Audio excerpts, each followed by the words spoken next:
You're watching Rain Knight Gaming. What's going on, everybody? Welcome back to Rain Knight Gaming. I'm Rain Knight, and it's time for another Meta Watch. Not just any Meta Watch, though. This one's specific to help you guys know which deck you should be playing to play in the new Newtype challenge. So what I'm going to do is I have 4 decks for you. These are good examples of these strategies that you guys can either copy straight off of or, just kind of get the idea of how to build them.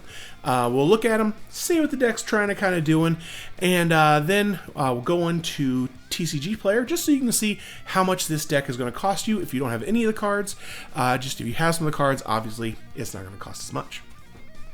Jumping right into it, we've got our first deck, and that is 1 Year War. This is actually my current deck that I like to play. This isn't the exact build, but it's a deck that actually did well in a tournament. That's why I'm highlighting it. So this one obviously plays everything super low to the ground. Basically all levels 1, 2, 3, and 4, with just a couple 5 mixed in for a little flavor.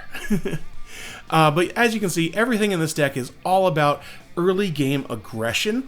And then you've got the whole Char thing where you're trying to get high maneuverability, and the same thing with G-Fighter. You've got high maneuver on that as well. It can either give it to itself, or it can give it to Grandpa Gundam. So that's just a extra way to get past some of those blockers. And then, this level 5 at the end kind of can clean up maybe if you're going against another aggro deck, just to put out a little bit extra damage. Doesn't play many bases. You really don't want to play a ton of bases in these just because it'll slow you down. You don't want to be slowed down at all.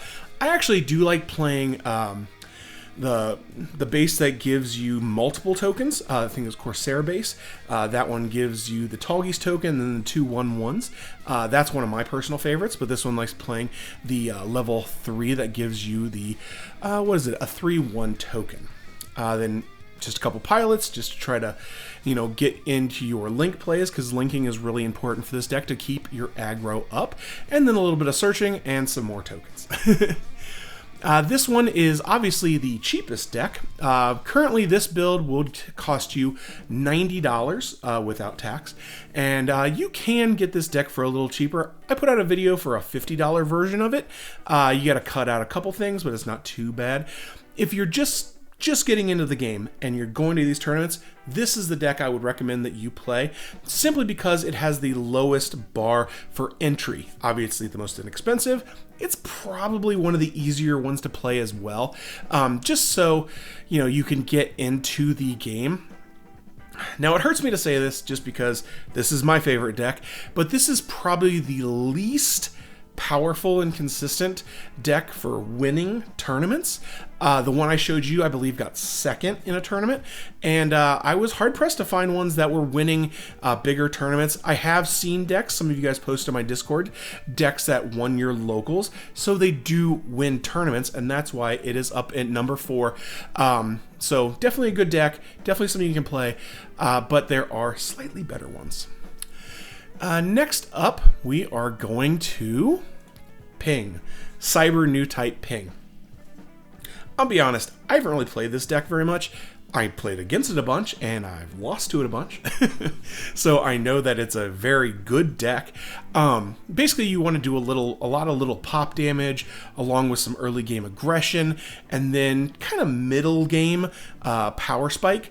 You kind of want to clean up a lot of little things with your pings, or get things into good trading positions for some of the bigger units that you'd be going against. And the Kashtira stuff is really good for that with crews. Just lets you, tip-tap everything. And this is a really good, I want to say mid-range. There's all kinds of different ways to say this.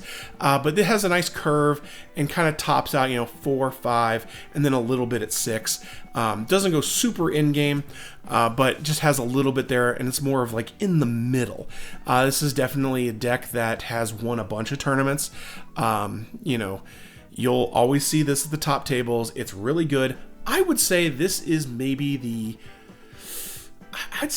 most difficult of the 4 to play, just because it's a weird strategy. It's not super straightforward. You really have to think about what you're trying to do, what you're trying to get into later, and really plan things ahead. So it's, I would say higher in difficulty, mid-range, for the where it wants to play, and for pricing, it is in the middle as well. This thing is going to cost you around $170 online, and as you can see, it doesn't play a ton of expensive stuff, but there are a few cards in there that are going to rack up your price tag just a little bit. But luckily, all these cards have gone drastically down in price. A lot of the people that were going to pay a bunch paid that bunch, and then a bunch of reprints or restocks have come out. So, the prices have really come down. I would say the most expensive cards you're going to start seeing are the ones from the structure decks, simply because I don't think those are coming out as much.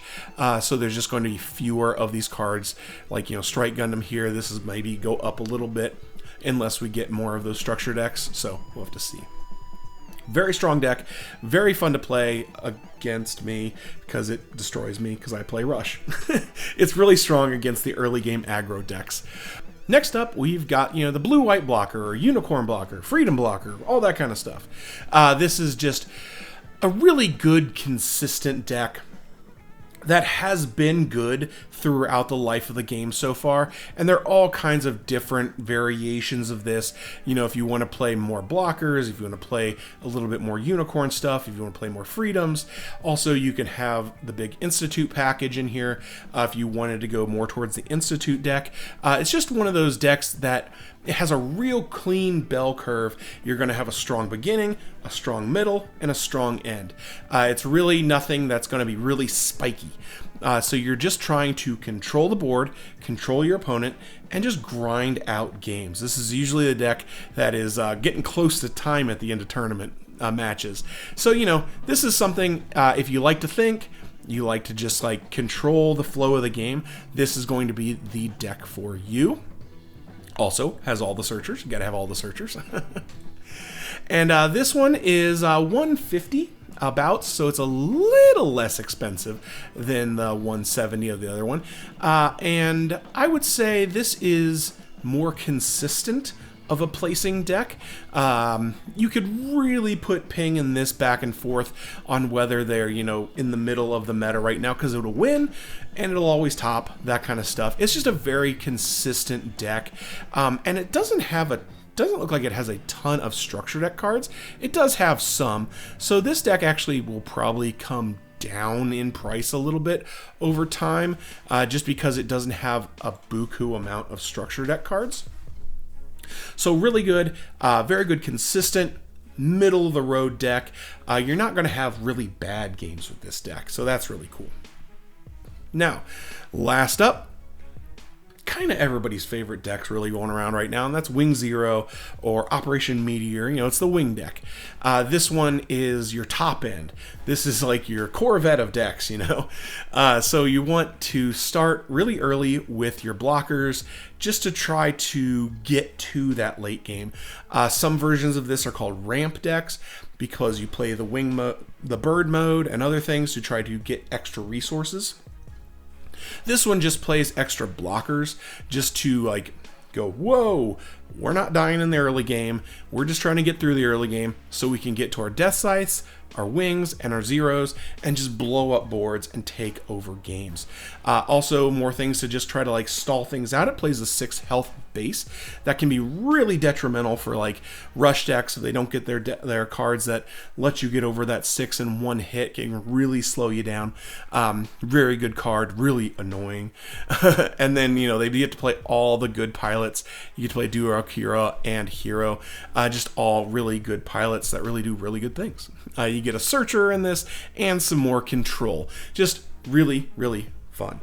And I will say, this is probably, and it hurts me to say this, the best of the decks right now. The number one deck right now of, if you want to win tournaments, you're probably going to be playing this.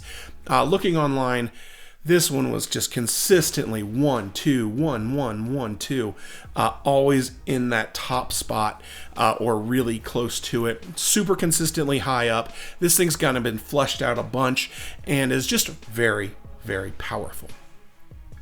And it is very expensive. So $260, obviously it is $100 more than the next deck. And that's all in like your wing stuff, and even some of your blockers are expensive. Just everything is just pricey because one, it has a lot of rarer cards, high rarity stuff. This probably has the most LRs out of any of the decks, I think. I'd have to look, but I think it does. So you're going to have a lot of price there. And also it plays a bunch of cards from the structure deck. So you've got a lot of price in there. And the I think it's two bigger cards from the set are two of the more expensive cards from the set. So that you're going to be paying out the nose to be able to play this. I do not recommend you go straight out and buy this deck. I think that would be a terrible idea. It's actually, I would say this is probably on par with one of the more difficult to play decks, just because you really have to manage that early game and then plan out your late game and do things correctly, because a lot of times you're going to be losing going into that middle to late game, and then you have to stabilize everything and then control the game from there. So that's kind of where the difficulty comes from that, because you really have to lock in and win in those later rounds. But hey, that's going to be it for me today, guys. Hopefully you enjoyed this episode. Hopefully you like these things. Hopefully you go down there, like, subscribe. I am sorry for my throat. I have been sick for 2 weeks, and I just got my voice back to at least something. So hopefully you guys like these. I got more videos coming down the line. Next week, ramping back up into normal schedule. So hopefully you guys stick around, and I'll see you guys in the laters. And you know what I always say, if you stay ready, you ain't got to get ready. And I'll see you in the next one. See ya.